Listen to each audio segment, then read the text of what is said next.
location today, and by different I mean my living room. My bedroom is literally right there, but I figured that since it's Christmas and this is technically a Christmas episode, but not really, I would film in my living room so you can see all the lovely decorations that my mum puts out every year in excess. I want to talk about the 3 Doctor Who anniversary specials. It's taken me so long to get to talking about the Doctor Who anniversary specials because I started university in October. I've started studying at the Open University, so my time has been very occupied with work.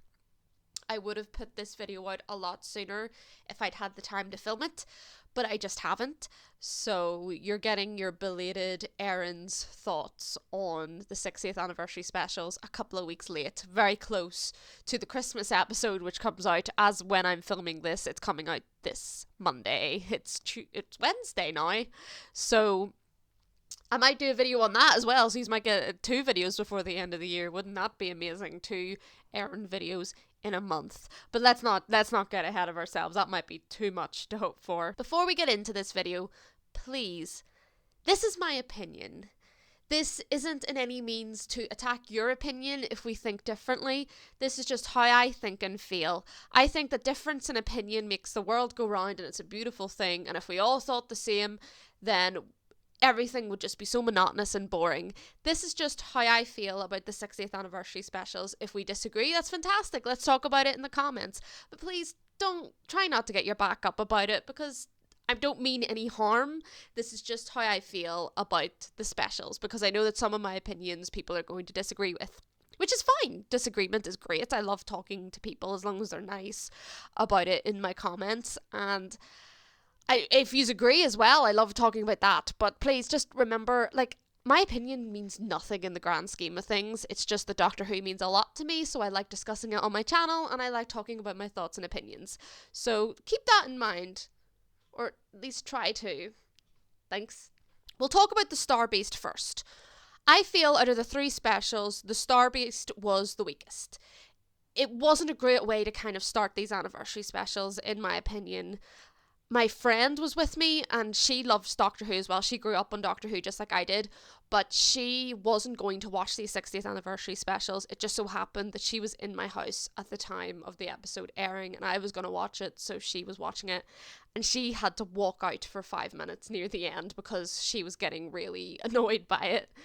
So that kind of gives you the kind of idea of what Doctor Who is kind of doing to some people. Like, she hasn't watched it in years, probably before Jodie even took over. She hasn't been watching it, so that's not kind of the best impression to kind of try and invite people back in. But I do think the specials get better as they go along, but as we're talking about the Star Beast at the moment, I do think it's the weakest, and this is probably where most of my criticisms lie. But we'll get into the details now. Obviously, it was nice to see David Tennant and Catherine Tate back. That's a given. I was 9 or 10 whenever, in 2008, whenever David Tennant and Catherine Tate were doing Doctor Who together. So there was a lot of nostalgia factor to see them back together, but I didn't want to let that nostalgia kind of affect my analysis of the episode, because I think a lot of people do that. Not that it's necessarily a bad thing. I'm not criticizing people for that, but I do think that a lot of people get kind of blinded by their nostalgia and just think that everything's fantastic because it's back the way it was when they were a kid. And that's not always the case. I think that nostalgia can sometimes be used as a very lazy plot device to kind of disguise weaknesses and plot holes and kind of lazy writing at times. So I was trying to keep my nostalgia. I was trying to enjoy it, but also keep in mind that I'm focusing on the quality of the episode as well as my excitement for the Doctor and Donna being back. I also need to make it clear from the beginning, I knew about the Beep the Meep twist. My dad told me about it because, I think it was over a year ago, things were being leaked about the episode and it was suspected that Beep the Meep was going to be in it. And I asked my dad about Beep the Meep, and he told me all about the comic that Beep the Meep was in with the 4th Doctor and what the plot twist was and who the Wraith Warriors were. And so I kind of went into it knowing about the twist. So I can't talk about how effective the twist was because I went in knowing about it. So I'd love to hear about down below from people who didn't know about it, what they thought. Was it obvious? Was it not obvious? Did you see it coming? Was it just indifferent as a twist. Let me know what you think down below if you went into the episode not knowing about the Beep the Meep twist, because I'd be very interested to hear about that. What I appreciate was that Beep the Meep and the Wraith Warriors were costumes and like puppetry, and they were like they were physical props. They weren't CGI. I've always thought CGI is a lot takes away from certain things, particularly when CGI isn't all that great. CGI can be amazing, but in comparison to puppetry and props and actual costumes, I don't think that there's really any argument that it's usually a lot better to have something physically there than having actors react against something that's not. Because Beep looked soft, like you felt like you could reach out and pet him because he looked so real, because he was actually there. And there's obviously CGI used for certain elements of it, but just seeing the effort going into using puppetry and costumes was something that I think elevates episodes, and particularly aliens that are portrayed in the episodes. So that was something that I did think that the Star Beast did very well. I did feel like a lot of the episode was made up of awkward dialogue and awkward discussion and awkward writing. We have a discussion at the beginning of the episode of the Doctor explaining what happened between him and Donna losing her memory, only for them then to explain it again in the context of the episode. If they were going to do that, I don't think that introduction at the beginning was necessary. I know that they maybe did it for people who were coming into the show having not watched it in 2008, not knowing their history with Donna. But again, if they were going to explain it in the episode already, I don't think they needed to do it at the start as an introduction. People would find out as the episode progressed. I also didn't like the joke they did about Wilf being passed away. I don't think it landed in the same way because of Bernard Cribben's passing. And it also didn't make sense if you wanted the dialogue to seem natural, because if someone is alive, you don't talk about them in past tense. And they were talking about Wilf in past tense to make the audience think he wasn't with them anymore. And it just felt very awkward and bad taste, particularly because Bernard Cribbins had passed away. But that might just be me being overly sensitive. I don't know. But there was just something weird about them talking about a family member who was still alive in past tense as if he wasn't with them anymore. And it felt like it was all just trying to set up this joke that he was dead, but he wasn't. And I don't think it landed quite well. Doctor Who has always dealt with political issues. Period. It might have been as obvious to you when you were a kid. It wasn't obvious to me when I was a kid. I never thought about political issues when I was watching Doctor Who, obviously, because I was a child and politics wasn't even a word that I understood. But Doctor Who has always dealt with political issues. For me, the quality of the episode, and when people think, oh, it's all political now, it depends on how well it's written.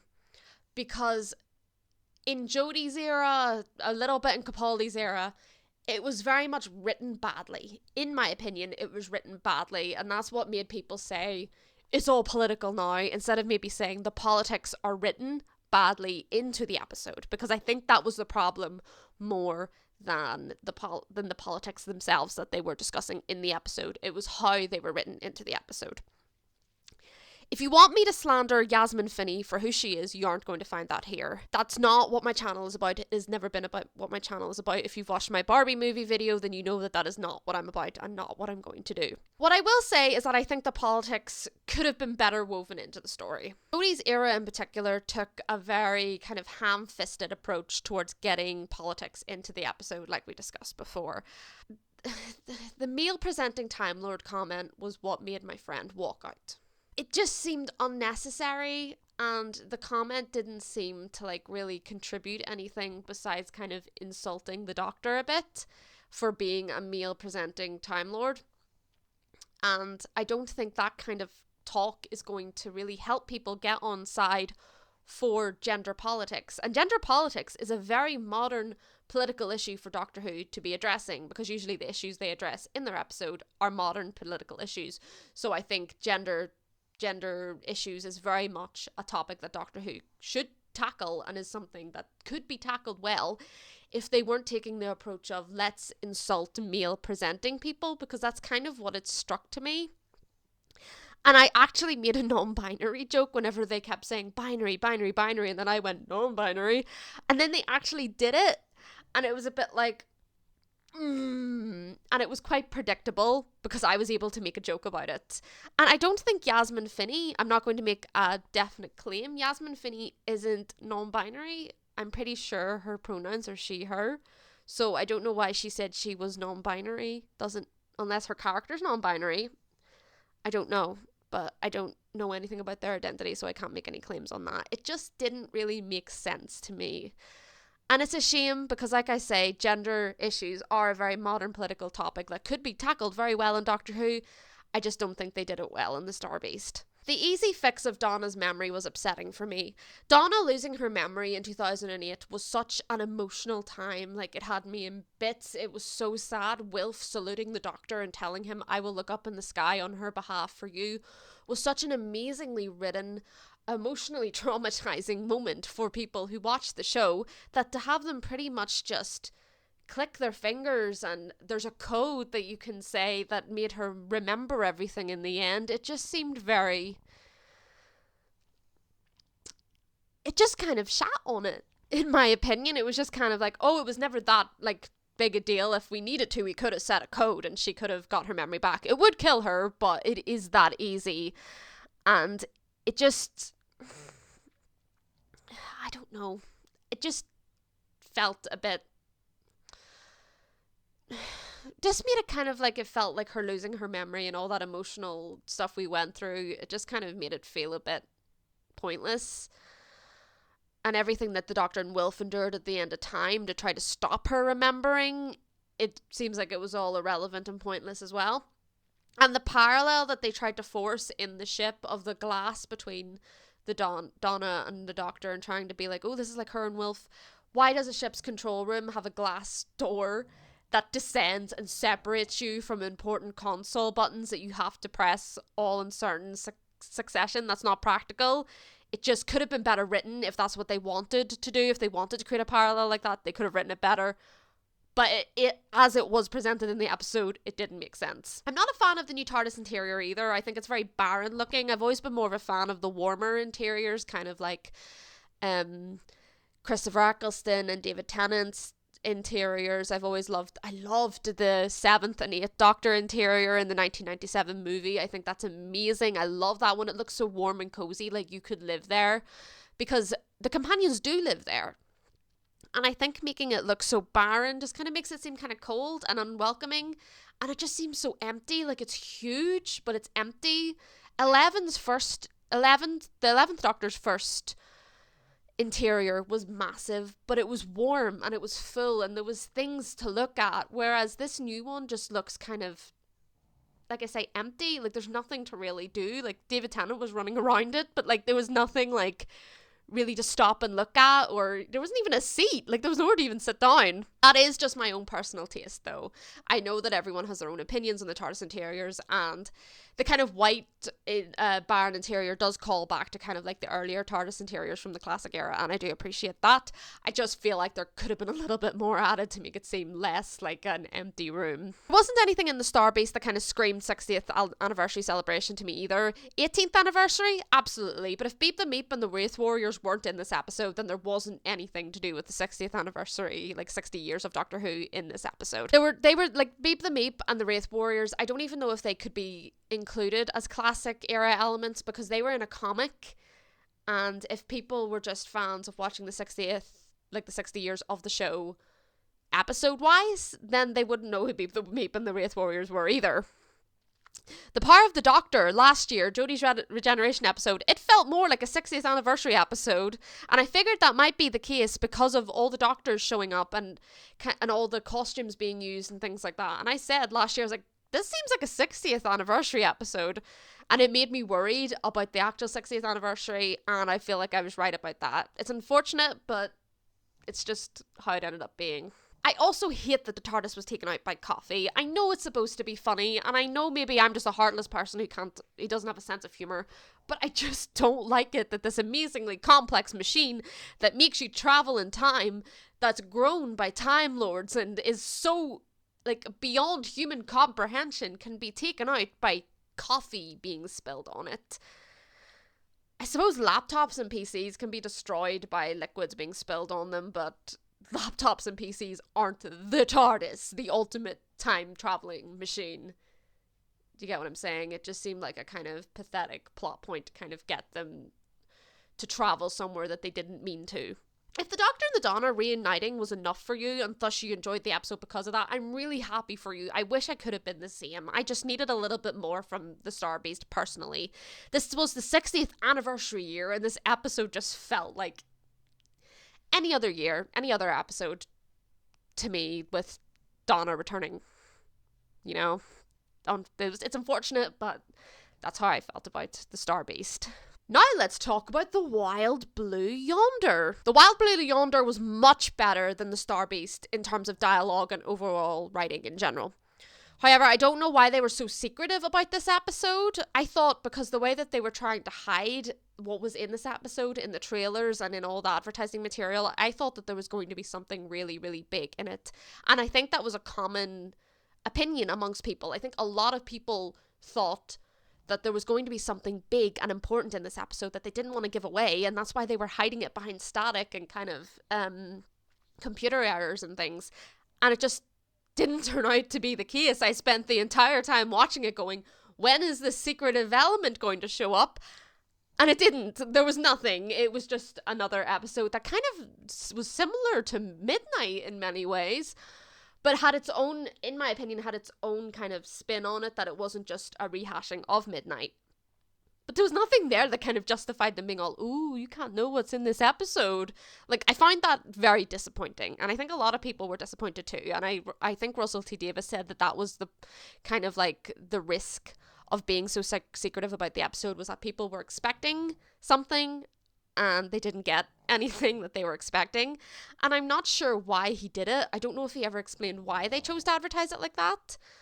But it just didn't land. Whatever their reasoning was for doing it, it didn't land. The episode was let down by the special effects. In fact, I think the creatures would have been better if they just stuck to the practical effects. It's the same way that I thought Beep the Meep and the Wraith Warriors looked amazing. I love that they used actual, like, long arms for, like, David, and I think Catherine Tate was actually melted a bit into the floor. Not they actually melted her, but they had, like, her actually, like, halfway through the floor and looked melted. That was great. But whenever it did try to do it, I think when they were massive, I haven't watched Doctor Who Unleashed, so I don't know, but I think when they were massive and taking up the entire corridor, I think it looked a bit ridiculous. And I think that's where it kind of faltered in terms of special effects, and it took away from the kind of spookiness of it as well, because I was feeling the spookiness. I was feeling like the unsettling nature that they were trying to put across until they were being chased and the guys grew big and then they filled up the corridor. David's head being superimposed onto the contortionist was done really poorly. I appreciate they got a contortionist to do that bit. The editing just didn't hit the mark, unfortunately, which they couldn't have helped. David Tennant can't bend that way, and that's fair enough. It just looked a bit silly. The episode was supposed to be scary. I heard that it was rated very, very scary. But when the episode that traumatized me as a child was Blink, those are big shoes to fill. Expectations are very high, and this simply did not reach those expectations, which is kind of hard because Blink was scary. Like, Blink was like the epitome of scary Doctor Who. And it took for me to watch Blink for the first time ever for me to be terrified of Doctor Who. So this episode just didn't scare me, which is fine. I don't watch Doctor Who to be scared. I watch it to enjoy the show and the characters. I don't watch it to be scared like you would maybe a horror movie or something. I'm just saying that if people were expecting this episode to be scary, for me, it didn't really hit that mark. Remove David Tennant and Catherine Tate again, and there's nothing remotely anniversary-esque in this one either. There was a mention of the Flux, but as someone who checked out of Jodie's era during Arachnids in the UK, I've no clue what the Flux is. I have no clue what happened. I have no clue about the Timeless Child. I only know what I've heard about the Timeless Child, but I have no clue about the Flux. I only heard about it maybe last year, whenever it happened. I don't know, so I can't make any comment on what the Flux meant, but I'm pretty sure it happened relatively recently because it happened in Jodie's era, so I don't think that could count as a classic era element either. So there were no classic era elements again It was more of an 18th year anniversary again. Unless there's some element that I've missed, which you can let me know down below. But from what I believe, I haven't missed anything. It still seemed more like an 18th anniversary celebration to me than a 60th. I know there's going to be complaints, and there have been complaints because I wrote my notes just after I watched The Wild Blue Yonder, but I can now confirm there are complaints about the Doctor saying Isaac Newton is hot. But I've always had a headcanon that the Doctor's asexual. I've never believed in any of the romances that the show has tried to say happened between him and other characters. I don't buy it with River, I don't buy it with Rose, don't buy it with Clara. Apparently some people thought he was in love with Clara. I didn't buy it with anyone, so I've always canoned him as aromantic or asexual. And just because you're aromantic or asexual, it doesn't mean that you're incapable of noticing if someone is attractive. People are capable of recognizing that someone who they're not attracted to is an attractive person. For example, I'm gay. I'm gay as the world can be, but I can recognize when a man is conventionally attractive. Sorry, just had to free up some room on the camera. I'm taking too long to talk. But yeah, I'm gay and I can recognize when a man is attractive. It's not hard. It's not like it puts blinders on you to like make you think that like you can't see any other gender that you are not personally willing to go out with or have a relationship with as whether they're attractive or not. That's not how like life works. You can recognize when someone is conventionally or to your own taste attractive, even if they're not your preference of sexuality. So I think in my own headcanon, as the Doctor is someone who's aromantic and asexual, they are fully capable of recognizing Isaac Newton as hot. And I'm really not interested in getting into the debate of the guy who they hired to play Isaac Newton. It was like barely 5 minutes at the beginning of the episode. I do have a kind of gripe with them hiring people who don't look like the historically accurate character. But I think that's a conversation for another day. And it was barely part of the episode, so I don't think it's all that significant, apart from the change from gravity to mavity. But I'm still interested to see if they're going to keep that up throughout the entire, like, the entire rest of, like, the show. Honestly, props to them if they would. I particularly enjoyed David Tennant's performance as the malevolent being in the episode. We never really find out what the creatures are, but David Tennant has always done villains really well. And to have grown up watching him as the Doctor, to then as an adult seeing him portray villains, because I went back when I was maybe about 12 or 13 and went back on his back catalogue to watch some of his stuff before he was in Doctor Who.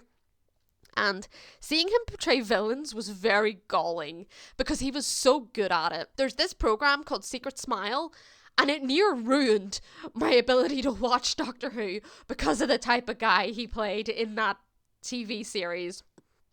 But that's just a testament to how good he is as an actor. He can play a morally superior, or believes he's morally superior, hero.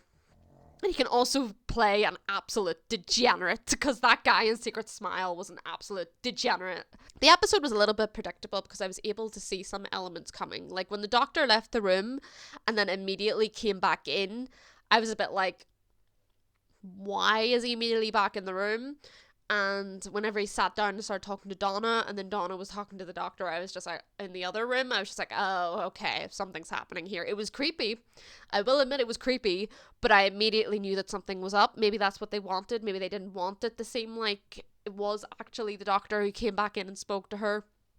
But I just personally was immediately able to tell. But let's admit it, seeing Bernard Cribbins as Wilf at the end of the episode was an absolute joy. If anything, it capped that episode off perfectly. Like, we knew we were going to see Bernard Cribbins, but we didn't know when, and we didn't know what he got the chance to film. So getting to see him one last time on the show was just an absolute pleasure. And I do wish he got to have filmed more before he took really unwell, but obviously his health came first. And obviously, as we know now, he passed away last year. But getting to see Wilf one last time was a privilege for us as fans, and I'm really glad we got that opportunity. So that's how I would like to cap off my little review of The Wild Blue Yonder. Last one, the giggle.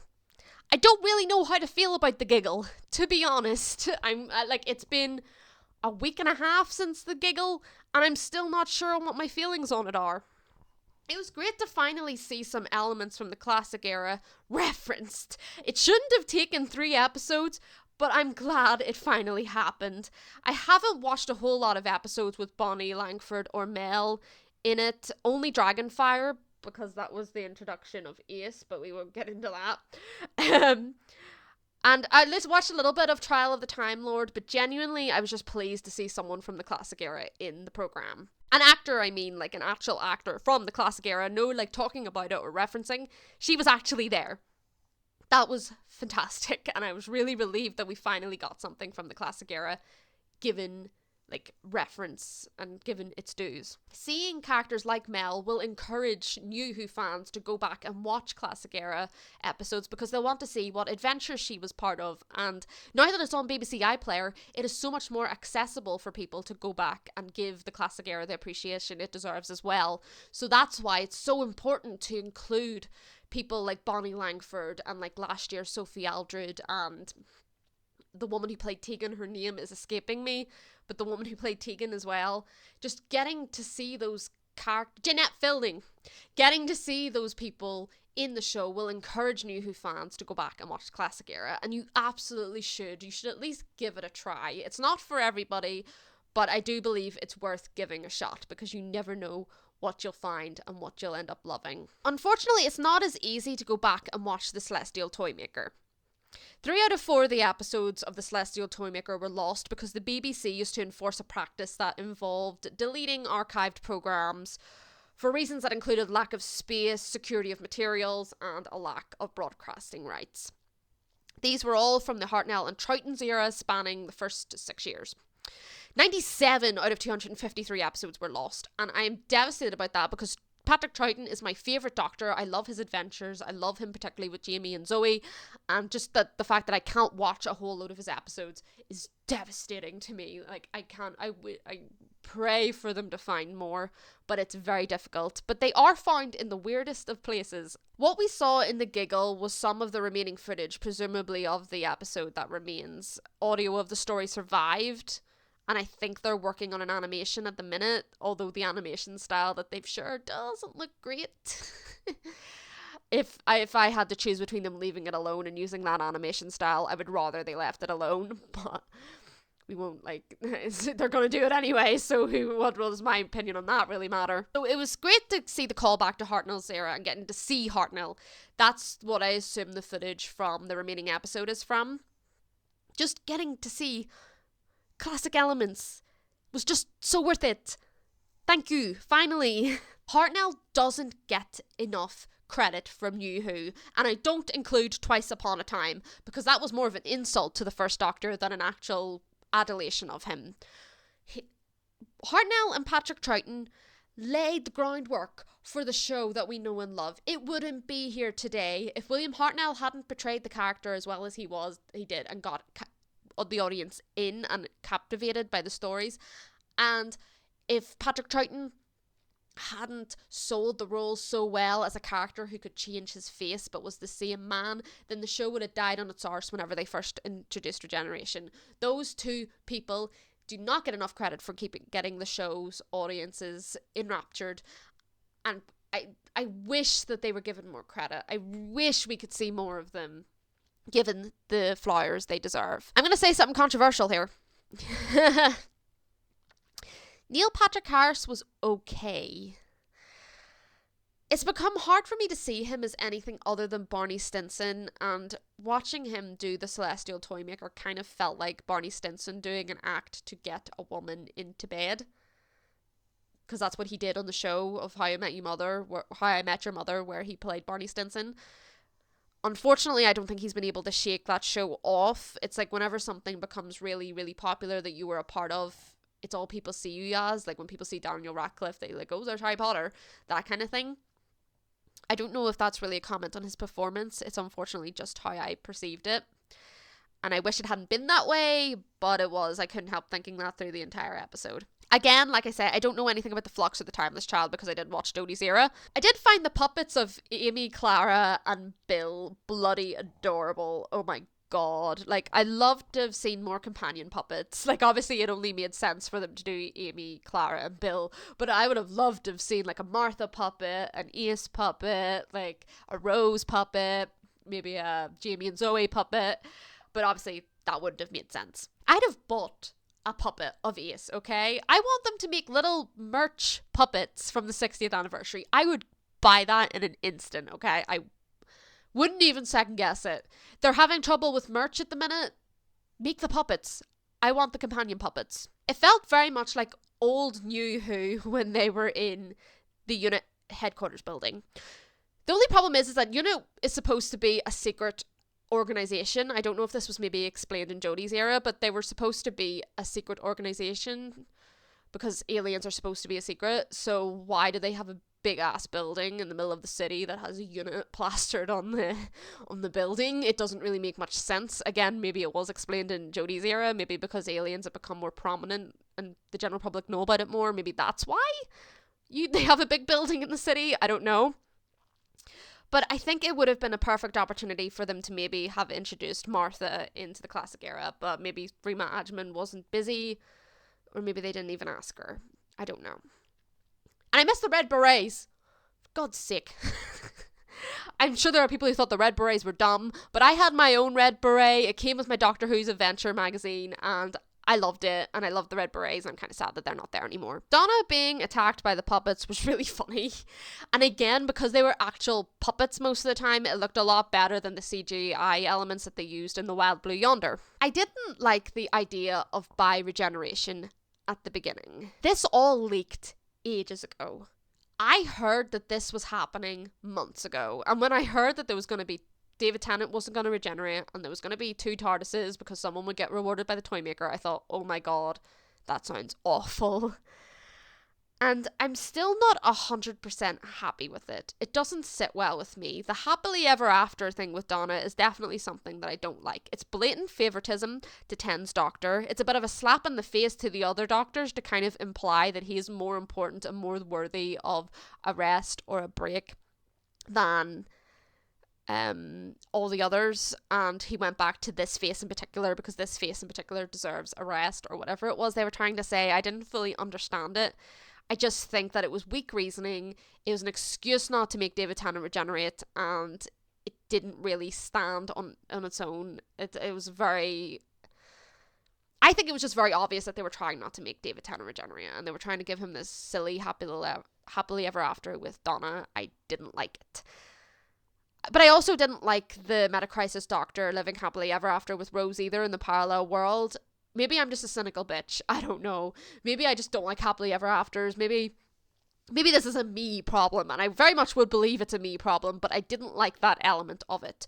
And I didn't like the idea of them splitting in half at first because I thought it was very silly and ridiculous. But then someone pointed out that it is not as weird as when Tom Baker regenerated into Peter Davison. And you know what? They have a point. If you've ever watched the episode where Tom Baker regenerates into Peter Davison, or that like serial of stories, he's followed by this thing called the Watcher. And the Watcher is the creepiest ass thing I've ever seen. And the Watcher, at the end, when he's dying, it climbs into him and kind of lies on top of him and kind of he morphs into... It's really weird. You should, even if you don't watch the episode, look up Tom Baker's regeneration into Peter Davison. It is so bizarre, and for that reason only, I can't criticize bi-regeneration because I'm always singing the praises of the classic era, and that was a lot fucking weirder than the bi-regeneration. I would totally recommend looking it up just so you can see how bizarre it is in comparison to every other regeneration that has ever happened, because it's only that one. That's an outlier.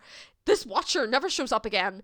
And maybe I missed something in the story that explained what it was and why it came for this regeneration only.